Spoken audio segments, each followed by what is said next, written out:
TET అభ్యర్థులకు టీశాట్ ప్రేక్షకులకు నమస్కారం. ఈరోజు మనం టెట్ పేపర్ 1లో భాగంగా ఈవీఎస్లోని విద్యా ప్రమాణాలు సిసిఈ గురించి చర్చించుకుందాం. ఒకసారి షెడ్యూల్ ఆఫ్ ఎగ్జామినేషన్ని మీరు పరిశీలించినట్లయితే ఈ కింది విధంగా ఉంది. ఈవీఎస్లో 30 మల్టిపుల్ చాయిస్ క్వశ్చన్స్ ఇవ్వడం జరుగుతుంది. దాంట్లో కాంటెంట్కు 24, పెడగాకి 6 మార్కులు కేటాయించడం జరుగుతుంది. పెడగాగిలో ఉండేటువంటి 6 మార్కుల యొక్క సిలబస్ ఈ క్రింది విధంగా ఉంది.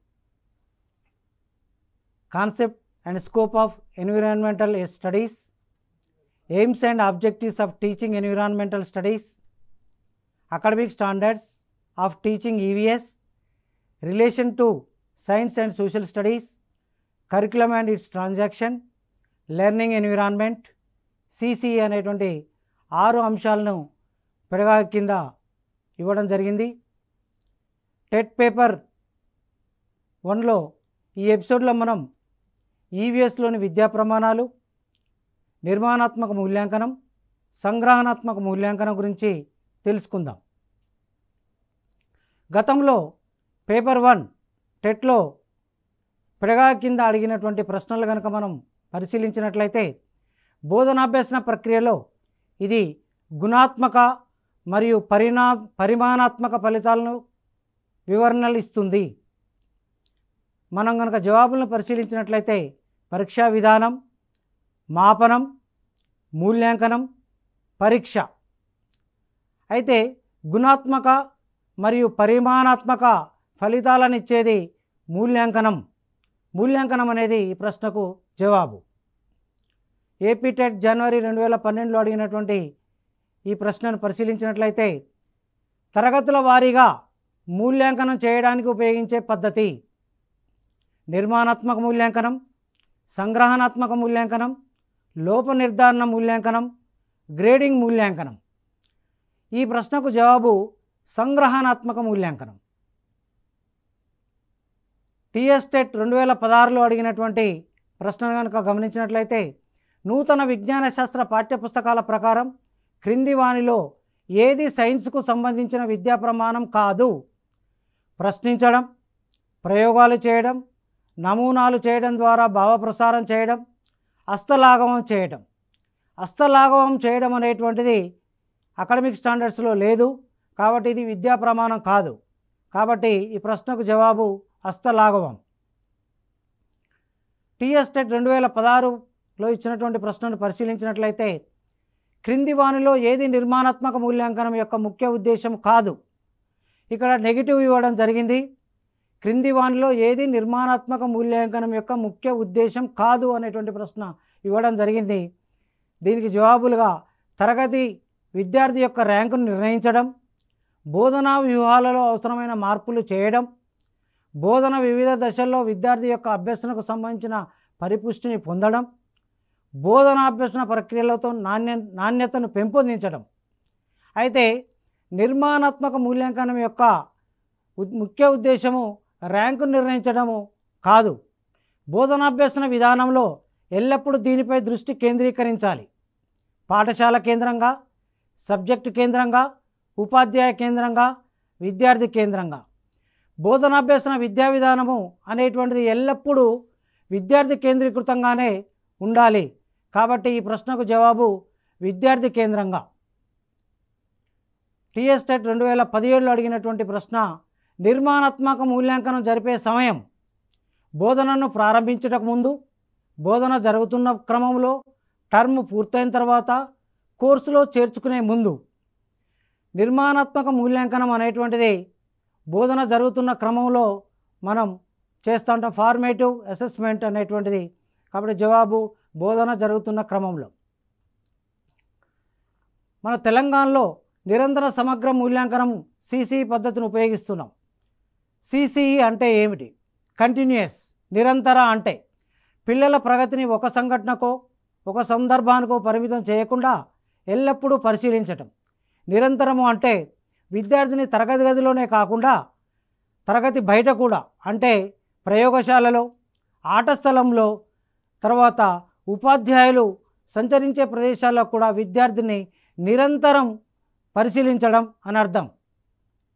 సమగ్రంగా అంటే పిల్లల సర్వతోముఖాభివృద్ధి అనగా పిల్లల శారీరక, మానసిక, నైతిక, జ్ఞానాత్మక రంగాలు అభివృద్ధి చెందించడం.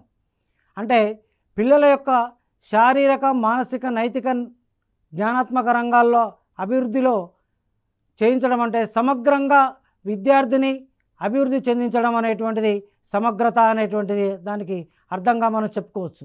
ఎందుకంటే ప్రస్తుత విద్యా విధానం మొత్తం కూడా మనం మానసిక జ్ఞాన రంగానికి మాత్రమే ఎక్కువ ప్రాధాన్యత ఇస్తున్నాం.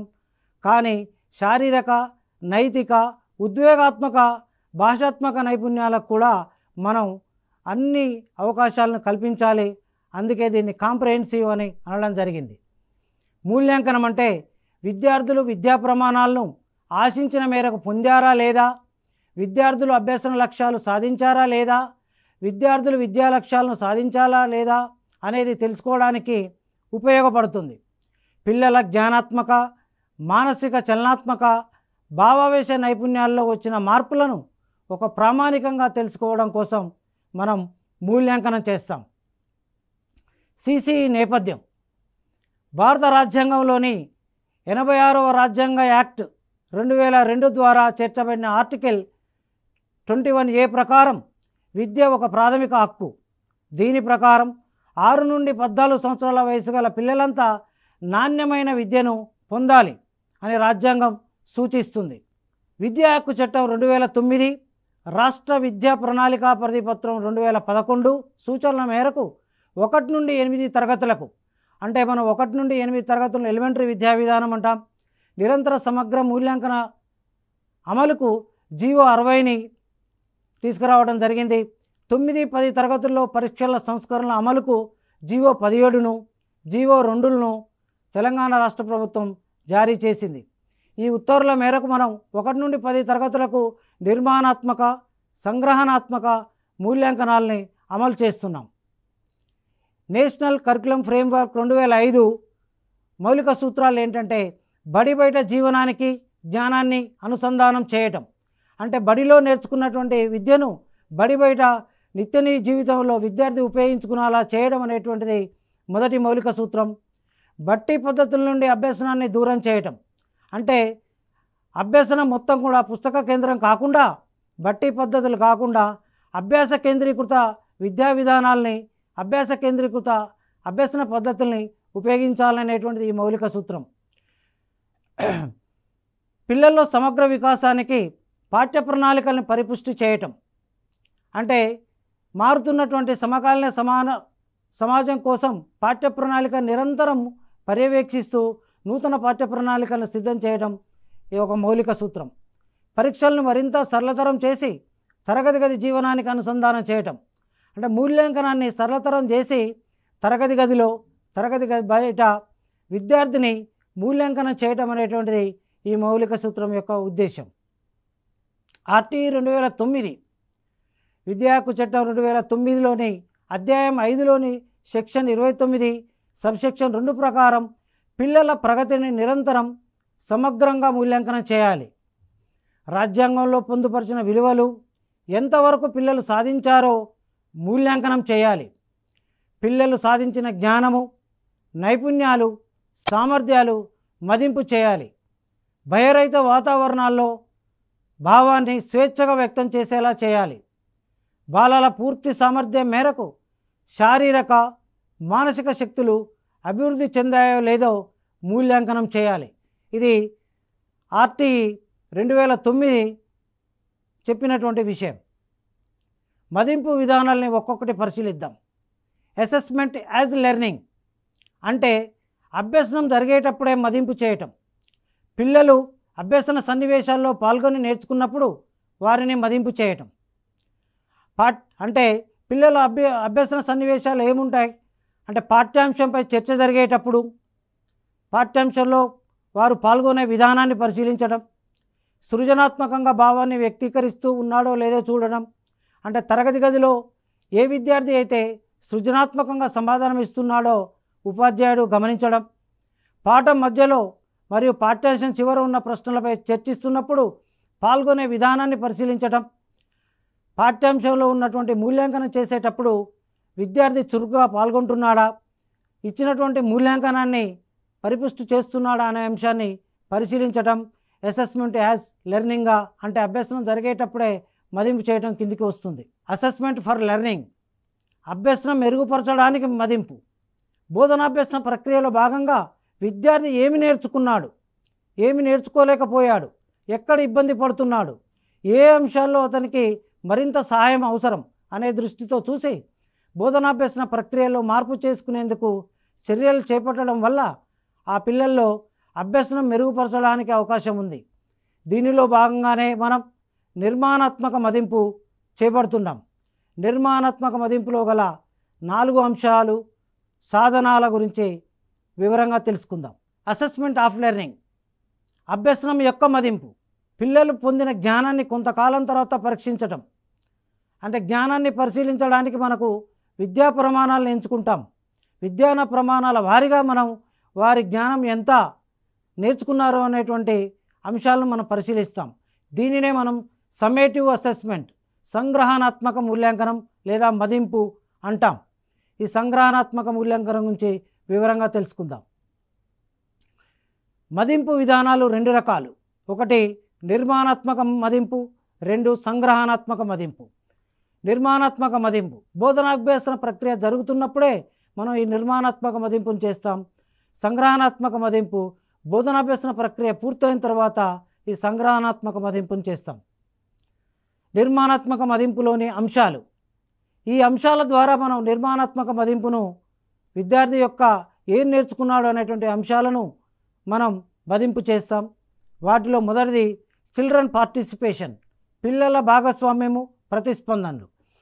తరగతి గదిలో బోధనాభ్యసన ప్రక్రియ జరుగుతున్నప్పుడు పిల్లవాళ్ళు ఏ విధంగా ప్రతిస్పందిస్తున్నారు, ఏ విధంగా భాగస్వామ్యం అవుతున్నారు, వాళ్ళు స్తబ్దంగా ఉంటున్నారా, బోధనాభ్యసన ప్రక్రియలో వాళ్ళు పాల్గొంటున్నారా లేదా అనే అంశం పరిశీలించడానికి చిల్డ్రన్ పార్టిసిపేషన్ అనేటువంటిది నిర్మాణాత్మక మదింపులో ఒక సాధనంగా తీసుకోవడం జరిగింది.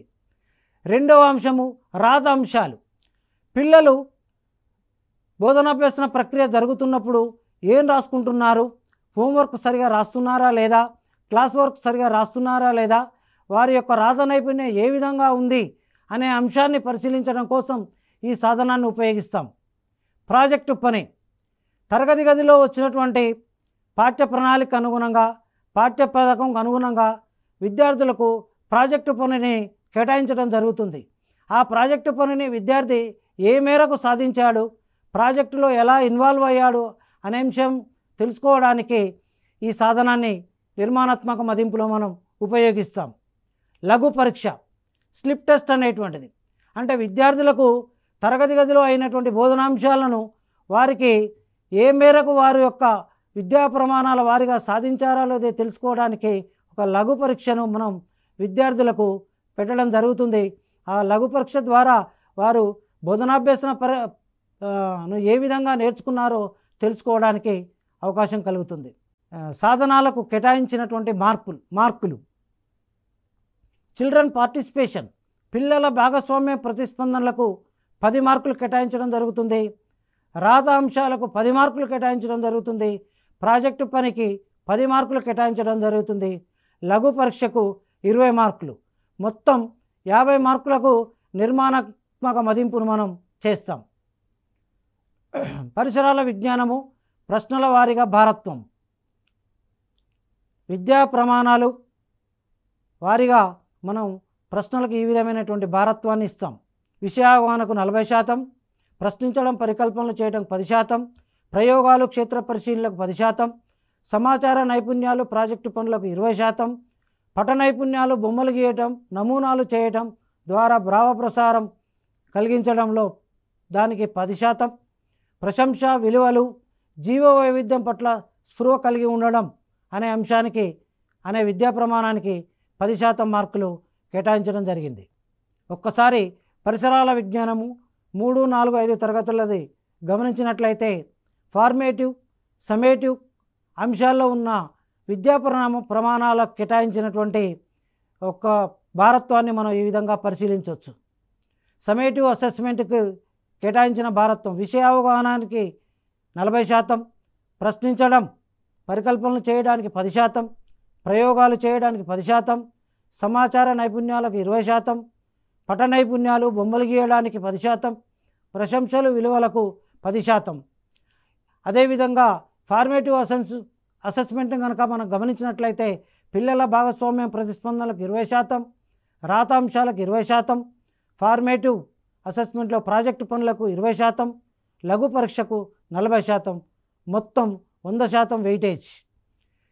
ఫార్మేటివ్ అసెస్మెంట్ని 50% మార్కులకు గాను, సమ్మేటివ్ అసెస్మెంట్ను 50% మార్కులకు గాను మొత్తం 2 అసెస్మెంట్లు కలిపి 100 మార్కులకు తీసుకోవడం జరుగుతుంది. సాధారణంగా ప్రతి సంవత్సరంలో నిర్మాణాత్మక మదింపు 4 సార్లు ఉంటుంది, సంగ్రహణాత్మక మదింపు 2 సార్లు ఉంటుంది.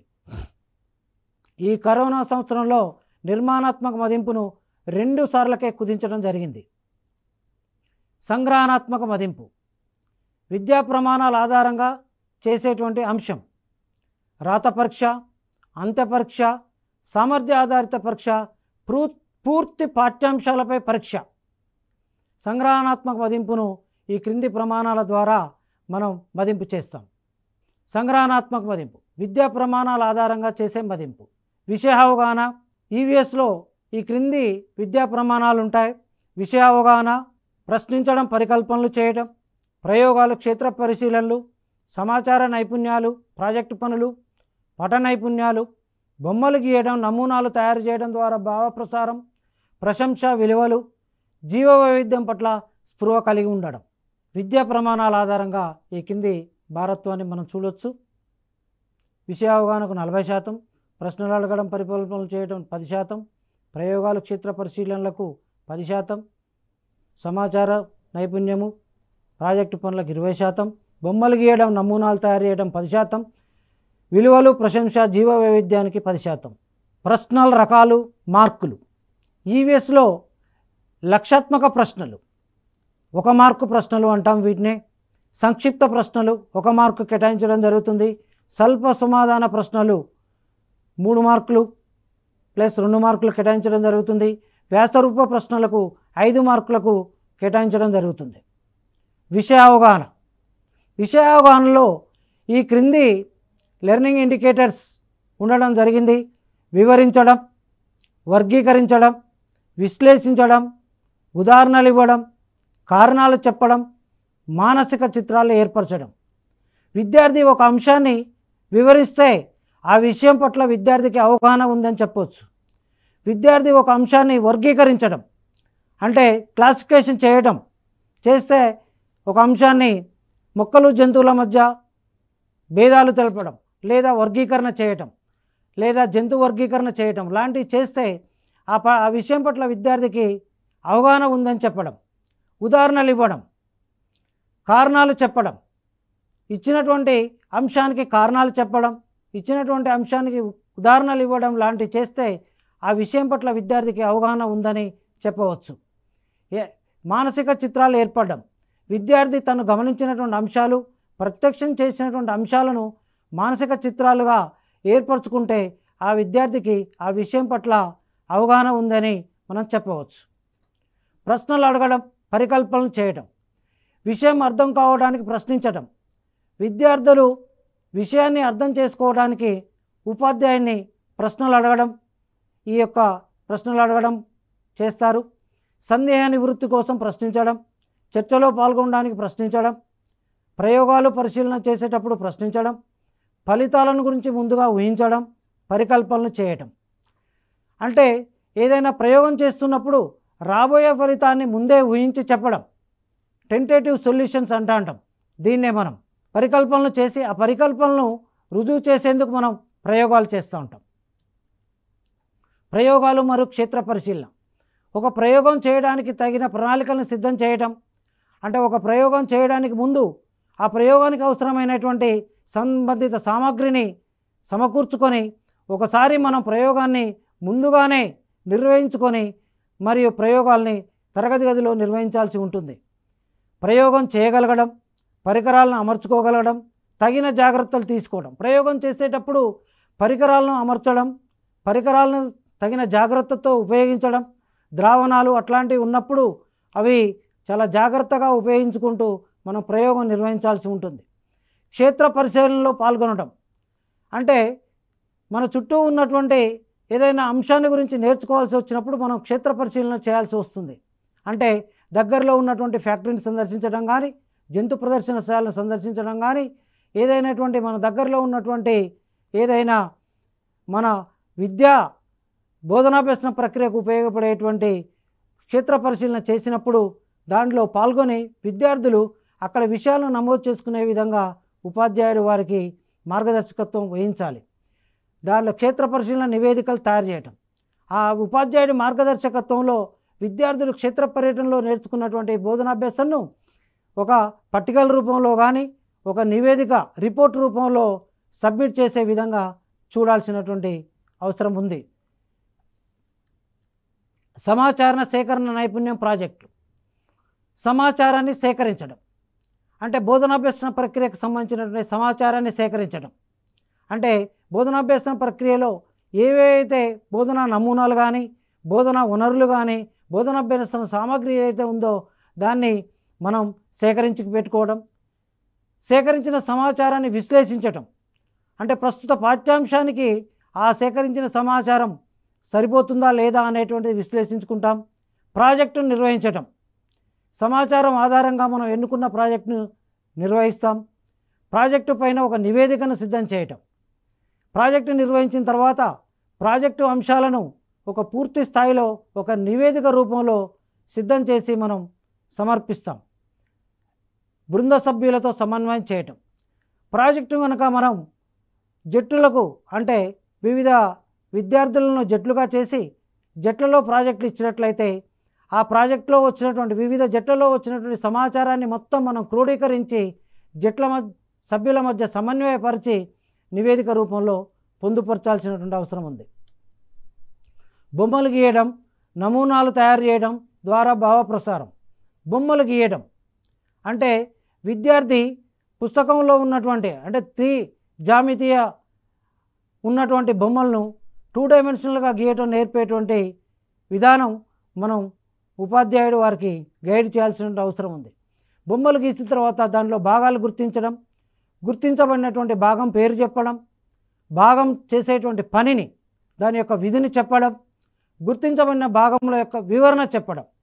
ఇవన్నీ కూడా బొమ్మలు గీయడం, నమూనాలు తయారు చేయడం ద్వారా భావ ప్రసారం అనేటువంటి విద్యా ప్రమాణం ద్వారా విద్యార్థుల్లో మనం పాదుకొల్పవచ్చు.